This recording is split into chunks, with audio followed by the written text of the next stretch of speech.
GPS snooping क्या होता है?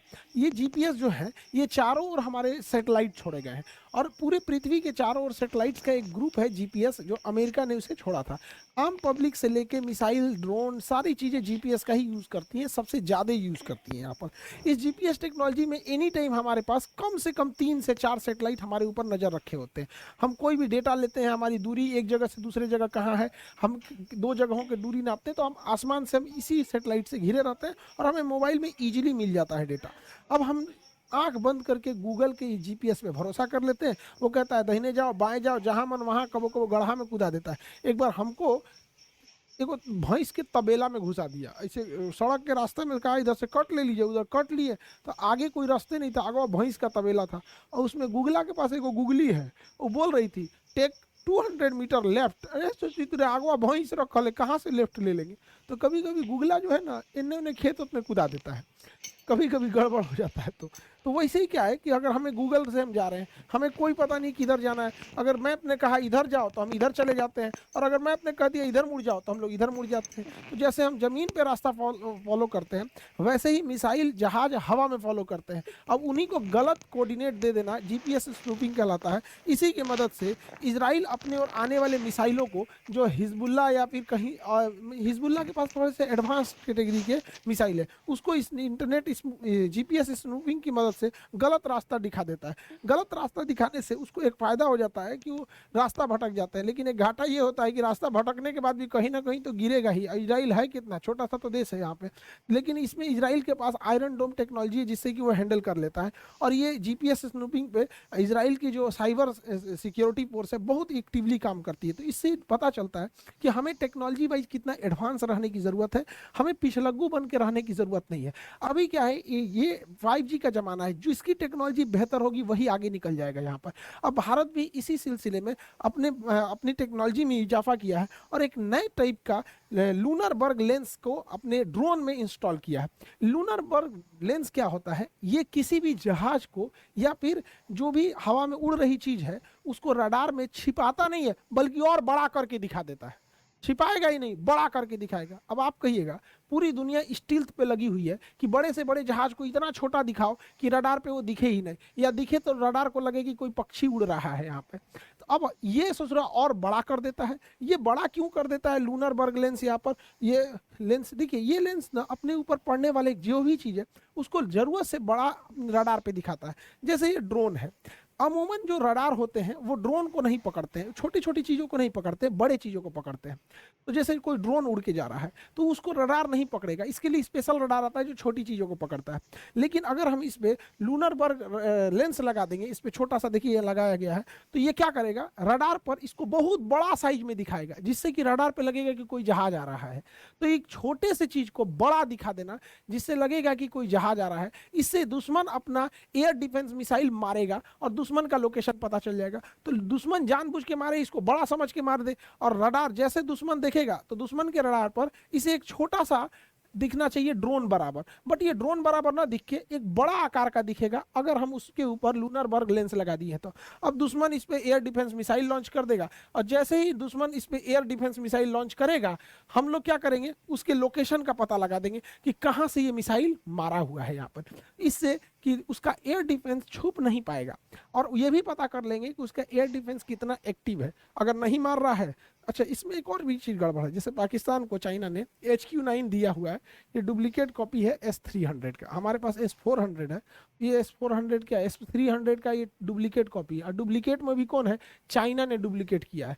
एगो देहात में कहावत कहते हैं, एगो रहनी बान और ओपे मार दिलस बीछी, और पगला जाएगा आदमी। एक तो डुप्लीकेट डुप्लीकेटे होता है, उसमें से चाइना द्वारा बनाया गया डुप्लीकेट, डुप्लीकेट का स्क्वायर हो जाता है। तो उसके पास ये एयर डिफेंस सिस्टम है। तो हम क्या करेंगे, एक ड्रोन भेजेंगे पाकिस्तान के साइड में। अब वो ड्रोन क्या करेगा, उड़ेगा। अब पाकिस्तान को रडार में वो ड्रोन नहीं दिखेगा, बल्कि वो एक जहाज की तरह दिखेगा, और अपना HQ9 मारेगा उसको यहाँ पे। और जैसे मिसाइल मारेगा हम लोग को पता चल जाएगा कहाँ पे लगाया हुआ है, और फिर हम लोग उस पर ब्रह्मोस मार देंगे यहाँ पे, तो इसका सिस्टम में उड़ जाएगा। अच्छा, अगर ये नहीं मारा तो, जैसे दुश्मन का रडार है, दुश्मन के रडार ने रडार भेजा और हमारे ड्रोन के ऊपर लगा हुआ था ये लूनर बर्ग रडार लेंस। अब ये क्या करेगा, बड़ा लोकेशन दिखाएगा। दुश्मन ने मिसाइल नहीं मारा तब क्या होगा, तो दोनों हाथ में लड्डू है, अगर दुश्मन मिसाइल मारा तो दुश्मन का पता चल जाएगा, और नहीं मारा तो ये ड्रोन के साथ आर्म्स भी जोड़ सकते हैं हम लोग, हथियार भी जोड़ देंगे यहाँ पे, दुश्मन के एरिया में जाके तबाही मचाएगा। अगर नहीं मारोगे तो ये लोग जाएंगे, मारोगे तो तुम्हारा बड़का मिसाइल सिस्टम जाएगा, दोनों ओर से वो घेरा जाएगा। इसलिए ये टेक्नोलॉजी होती है, ये स्टील्थ का ठीक उल्टा होता है। स्टील्थ ऐसी टेक्नोलॉजी होती है जो रडार पे ही नहीं आती है, और ये जो होता है लूनर बर्ग जानबूझ के रडार पे लाया जाता है। स्टील्थ जहाजें जो होती हैं वो अलग टाइप की होती है। तो भारतीय थल सेना अब ऐसे ड्रोनों को एक्वायर कर रही है जिसपे लूनर बर्ग रडार, लूनर बर्ग लेंस लगाए गए हैं यहाँ पे। ये स्टील्थ का ठीक उल्टा होता है। स्टील्थ आजकल एक नई टेक्नोलॉजी के जहाज बोले जाते हैं। ये क्या होते हैं, इनके ऊपर एक विशेष प्रकार की कोटिंग की जाती है, इनका एरोडाइनमिक स्ट्रक्चर अलग डिजाइन से बनाया जाता है जिससे कि इन पर रडार क्रॉस सेक्शन बहुत कम आए, और रडार पर एक पॉइंट की तरह ये दिखते हैं। इससे पता नहीं चल पाता है कि ये बड़ा जहाज है या ड्रोन है, या वो भी नहीं दिखते हैं। अगर F-35 की बात करें तो ये इतना स्टील्थ है कि ये एक बार ईरान के जहाज के नीचे उड़ रहा था, ईरान के जहाज को पता नहीं था उसको, बाद में निकल के देखा, इसे कहा देख रहा भैया रडार में तो हमको दिख ही नहीं रहा है। ये इतना स्टील्थ है, इससे एक घाटा होता है। जरूरत से ज़्यादा अगर आप स्टील्थ हो जाइएगा तो डेली तो युद्ध नहीं होता है, और युद्ध नहीं होता है तो जहाज के पायलट को हमेशा प्रैक्टिस करते रहना है, यहाँ पे प्रैक्टिस करना है अपने ही देश में। अब अगर ये स्टील्थ है और ये रडार में उड़ेगा तो रडार में दिखेगा ही नहीं। अब कोई रडार में नहीं दिखेगा तो एक्सीडेंट होने की संभावना बढ़ जाएगी कि किसी सिविलियन एयरपोर्ट से टकरा जाएगा, किसी सिविलियन जहाज से टकरा जाएगा, क्योंकि इसे रडार में नहीं दिखेगा। तो इसके ऊपर जानबूझ के लगा दिया जाता है लूनर बर्ग रडार, लूनर बर्ग लेंस, ताकि ये जानबूझ के दिखाई दे। सोचिए इतनी टेक्नोलॉजी है कि दिखबे नहीं करता, इसको एकदम स्टील्थ बनाया जाता है। और इसके हथियार को भी ना आर्म्स बे में रखा जाता है, ये दरवाजा की तरह होता है, इसमें खुल जाता है, इसी में हथियार रखा जाता है। ये मिसाइल मारने के बाद ये दरवाजा बंद कर लेता है। इसका शेप एंड साइज पूरी तरह बंद रहना चाहिए, नहीं तो ऐसे खुले में हार्ड पॉइंट रहेगा तो ये रडार में इजीली पकड़ में आ जाएगा। तो रडार में इजीली पकड़ में आ जाता है। जब भी ये स्टील्थ जहाज अपने देश में प्रैक्टिस कर रहे होते हैं या अपने देश के साथ युद्धाभ्यास कर रहे होते हैं तो जानबूझ के इसके ऊपर लूनर बर्ग लेंस लगा देते हैं ताकि ये दिख सके और दुर्घटना न हो सके। और जब ये युद्ध में जाते हैं तो लूनर बर्ग लेंस को हटा देते हैं जिससे कि वो रडार से कंप्लीटली गायब हो जाते हैं। तो ये एक एडवांस टेक्नोलॉजी है, तो ये लगा रहना जरूरी है, वरना अगर ये नहीं रहेगा तो रडार ऐसे खाली दिखेगा, कुछ भी नहीं है। और इसके ऊपर जैसे हम लगा देंगे लूनर बर्ग लेंस तो रडार में दिखने लगेगा, जिससे कि सिविलियन टाइम में कोई दिक्कत ना हो। अभी अमेरिका में यही F-35 जहाज उड़ रहा था, इसमें कोई गड़बड़ी आई जिस वजह से इसका पायलट सीट इजेक्ट करके बाहर निकल गया। कुछ टेक्निकली खराबी आई तो इसका पायलट सीट इजेक्ट करके बाहर निकल गया, और जहाज ऑटो पायलट पे उड़ रही थी, और वो ऑटो पायलट पे उड़ते गया पता ही नहीं चला, उड़ते हुए चला गया। अब जो पायलट नीचे गिरा बता रहा है कि भाई हमारी जहाज में टेक्निकल प्रॉब्लम थी, हम जहाज छोड़ के इजेक्ट कर गए। तो पूछे तो जहाजिया कहाँ है, का पता नहीं, रडार में चेक कीजिए। कर रे तरीका, उसमें लूनर बर्ग लेंस काम नहीं कर रहा था और तुम जहाजिया छोड़ के कूद गया है। अब हम रडार में उसको कहाँ खोजे, दिखिए नहीं रहा है। देखिए उसका जहाज ही गायब हो गया। Civilian air radar, military radar खोजते रह गए, सो मिला ही नहीं, तो पोस्टर साटना पड़ा, मिसिंग।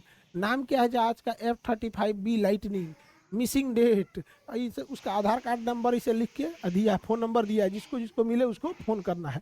तो इतनी एडवांस टेक्नोलॉजी आ गई है आजकल जो काम करती है। हालांकि ये जहाज गायब होने का सिलसिला पहला नहीं है। एक बहुत ही दिलचस्प रूस का जहाज गायब हुआ था, उसका पायलट छोड़ के उड़ गया था उस जहाज को, और वो जहाज 900 किलोमीटर उड़ा था बिना पायलट का। 900 किलोमीटर बिना पायलट का उड़ रहा था।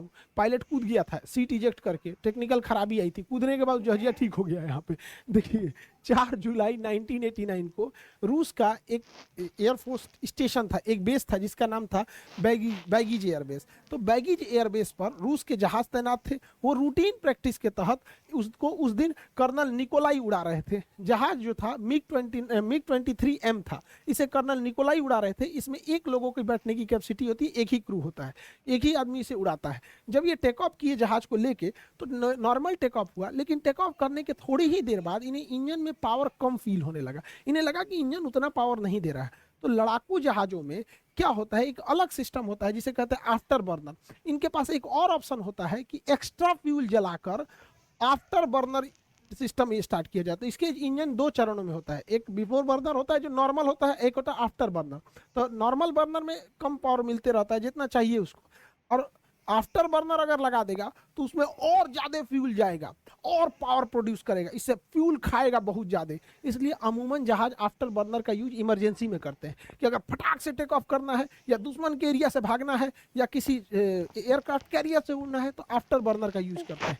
तो जब इसके इंजन ने काम कम किया तो कर्नल निकोलाई ने कहा कि हम आफ्टर बर्नर स्टार्ट करते हैं कि थोड़ा और पावर मिलेगा। तो आफ्टर बर्नर स्टार्ट किए तो आफ्टर बर्नर भी स्टार्ट नहीं हो रहा था। अब क्या करें, अब इनका जहाज लगातार नीचे गिर रहा था। अब एक ज़्यादा हाइट रहती है तो पायलट को भी दिक्कत नहीं होता है, लेकिन इनकी हाइट महज 500 फीट बच गई। तो कहें कि अब भाड़ में गया आफ्टर बर्नर, अब भाड़ में गया इंजन, 500 फीट बचले हैं, सीट इजेक्ट करके कूद जाते हैं। तो इन्होंने सीट इजेक्ट करके कूद गया। सीट इजेक्शन सीट काफ़ी महंगे आते हैं। इसके नीचे 2 रॉकेट होता है, ये रॉकेट होता है, ये रॉकेट इनको ढकेलता है और इसके ऊपर देखिएगा यहाँ हुक रहते हैं सब। ये क्या करता है, जहाज के ऊपर की कैनोपी को तोड़ के निकल जाता है। तो ये हुक हमेशा सर से हाइट में ज़्यादा रहना चाहिए। ये हाइट में, ये खोपड़ी यहाँ है तो ये यहाँ तक रहता है, ये कैनोपी को तोड़ देता है। जहाज के ऊपर के गिलास को हम कैनोपी कहते हैं, शीशा का रहता है, कैनोपी को तोड़ देता है। और ये जानबूझ के बहुत तेज प्रेशर मारता है कि ये पायलट और खराब जहाज में ज़्यादा डिस्टेंस मेंटेन किया जा सके। और ये रॉकेट इसलिए भी दिया जाता है कि कई बार जहाज शुरुआत में ही टेक ऑफ करने के दौरान ही इंजन उसका फेल कर जाता है, तो उस समय भी अगर पायलट सीट इजेक्ट करता है तो ये रॉकेट इतनी ऊंचाई दे देता है कि पैराशूट वहां से खुल सके और पैराशूट से वो सेफ लैंड कर सके। बिना रॉकेट का कूदेगा तो हो सकता है कि जहाज के, बिना रॉकेट का ऐसे छलांग लगाएगा तो हो सकता है इतना तेज में जहाज आता है कि जहाज का विंग सी से काट दे। तो इन्होंने सीट इजेक्ट करके कूद गए और कहे कि अब जा ससुरा, तूने ऑटो पायलट पे लगा के छोड़ दिए कि कहीं ना कहीं तो गिरबे करेगा यहाँ पे। और जैसे कूदे नहीं निकोलाई, एक का इंजन स्टार्ट हो गया, इंजन ससुरा का स्टार्ट हो गया और चलने लगा, यहाँ से उड़ने लगा यहाँ पे। अब रूस जब ये कूदा तो रूस के रडार ने देखा कि ये भैया ये तो कूद गया यहाँ पे। निकोलाई कूद गए, इसका बर्नर स्टार्ट हो गया, ये इंजन स्टार्ट हो गया और ये जल्द देखते देखते रूस की सीमा को छोड़ के चला गया और रूस के रडार से ये गायब हो गया। लेकिन रूस वालों को पता था कि भैया ये कूदा है, इंजन में खराबी थी, इंजन ठीक हो गया। इससे पूछा गया क्या हुआ, तो कहा कि जैसे कूदे इंजन में चालू हो गया यहाँ पे। हम तो पूरा कोशिश किए बचाएं, लेकिन वो गिरते गया 500 फीट बचल था, तो अब कहीं उतना से अंदर तो कूद ही जाना होता है। कूद गया, अब ये जहाज भाग गया पश्चिम दिशा में और देखते देखते ये हेल गया पोलैंड को, पोलैंड पार कर गया। पोलैंड जब पार किया तो पोलैंड के बाद रूस से निकला यहाँ पे, पोलैंड पूरा देश पोलैंड पार कर गया, जर्मनी पार कर गया। जर्मनी उस समय 2 भाग में बटा था, पूर्वी जर्मनी और पश्चिमी जर्मनी। पश्चिमी जर्मनी में जब प्रवेश किया तो पश्चिमी जर्मनी में उस समय अमेरिका का एक एयरबेस था जिसका नाम था सोएस्टरबर्ग एयरबेस। तो सोएस्टरबर्ग एयरबेस पे अमेरिका के F-15 जहाज तैनात थे। उन जहाज़ों ने इसे देखा कि सोच कहाँ से आ रहा है, तो इन जहाज़ों ने उसका पीछा किया और पीछा करके कहा से या बैला रोक बैला रोक दे जहाज, ये रोकिए नहीं रहा। तो इन्होंने कहा कि मार के गिराओ, बैला को मार के गिरा दो। तो चारों ओर से घेरे, कह के जा एमे तो बैला है, ये नहीं है। वो सब कैसे, दिस इज घोस्ट प्लेन। अंग्रेज सब ना सीबीएसई वाला भूत को घोस्ट बोलता है, घोस्ट, दोस्त नहीं ghost. This is ghost plane, ghost plane, इसमें तो कोई है ये नहीं है।